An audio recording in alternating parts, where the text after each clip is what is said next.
give it up to Ben that doesn't know the difference between a psychic and a psychotherapist. So,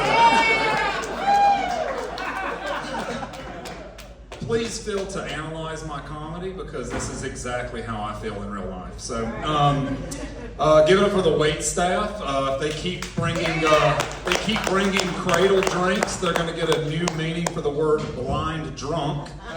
So.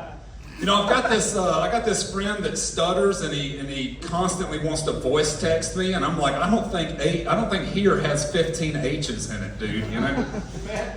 I'm getting some painting done at my place, and my painters, I knew I chose the right ones because they showed up smelling like weed. And you know, I don't need a painter that's in recovery. You know, I need one that's that's you know that. Yeah, we'll just skip that one. You know, the one guy said he was on a TV show. Ken didn't mention the TV show he was on recently. It was To Catch a Predator. So,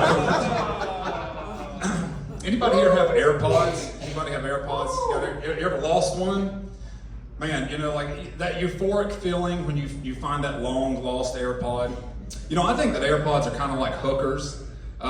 If they die, good luck finding them. You know,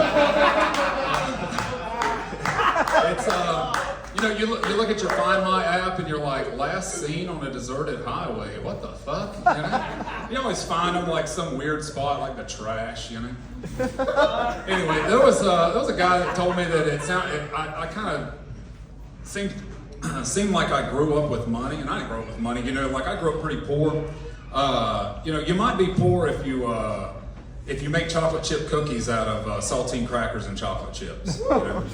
You might be poor if you make chocolate milk with buttermilk, or stupid. You know, I think we actually had milk, but you're definitely poor if the poor black family down the street feels sorry for you. So, but you know, I grew up in a black neighborhood, and but it was a good black neighborhood, so I never learned how to fight.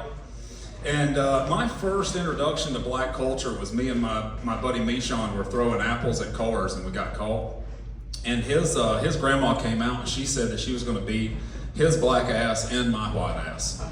And I had a lot of ass whoopings up until that point, but I had never had a racially motivated one.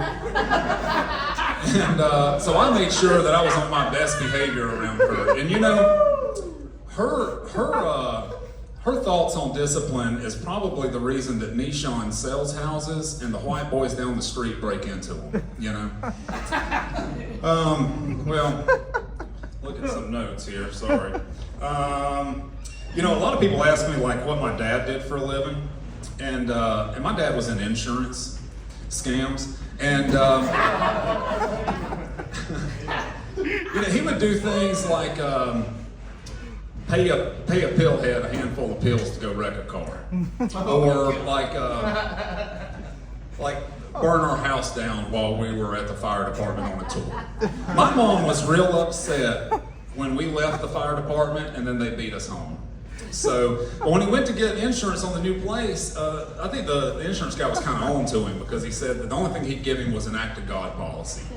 And he said, well, what's that? He said, a tornado, a earthquake, or a flood. He said, shit, I don't know how to start one of those.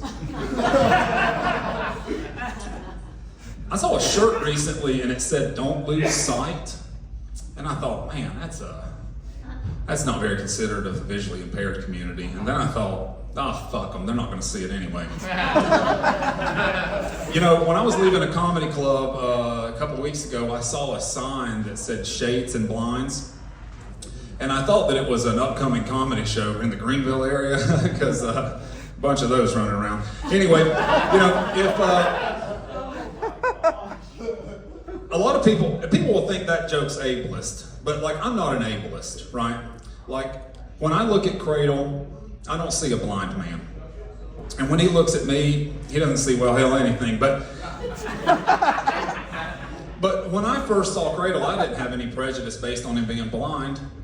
My prejudice, you know, my first thoughts were maybe he can dance, or maybe he has rhythm, or maybe he seasons his food thoroughly. None of my prejudice was based on him being blind, and all of it was based on him being black. We'll call it good right now.